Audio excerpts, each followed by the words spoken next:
அனானிசிட்டியில் லேட்டஸ்ட்டாக வந்த இன்ஃபர்மேஷன் பற்றி பார்க்கலாம். அதுக்கு முன்னாடி டெலகிராமில் இன்ஜினியரிங் தமிழ் ஸ்டூடெண்ட் அப்படின்ட்டு சர்ச் பண்ணி ஜாயின் பண்ணிங்க. இப்போ பார்த்தீங்கன்னா ரெகுலேஷன் 2020-21க்கான கொஷின் பேப்பர் அந்த பேட்டர்ன் பார்த்திங்கன்னா இப்போ சேஞ்சஸ் பண்ணியிருக்காங்க.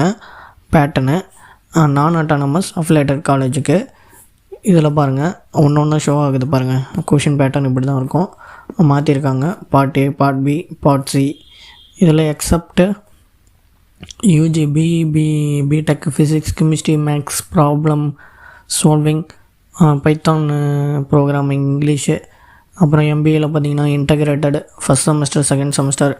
அதுக்கப்புறம் இங்கே கீழே கொடுத்துருக்காங்க பாருங்கள், part A, part B, part சியில் எத்தனை கொஷின் பேப்பர் வரும் அப்படின்ட்டு. இதேமாதிரி எல்லாத்துக்குமே இருக்குது. இங்கே பாருங்கள், பிஆருக்கு, பிடெக்கு, நான் அட்டானமஸ் காலேஜு, அஃபிலேட்டட் காலேஜ். ஓகேங்களா? பார்ட் ஏ, பார்ட் பியில் எவ்வளோ வரும் அப்படின்ட்டு ஒன்று ஒன்றா ஷோ ஆகுது பாருங்கள். அஃபிஷியல் பிடிஎஃப் பார்த்திங்கன்னா நம்ம டெலகிராம் குரூப்பில் ஷேர் பண்ணுறேன், அதை வேணால் நீங்கள் பார்த்துங்க. ஓகேங்களா?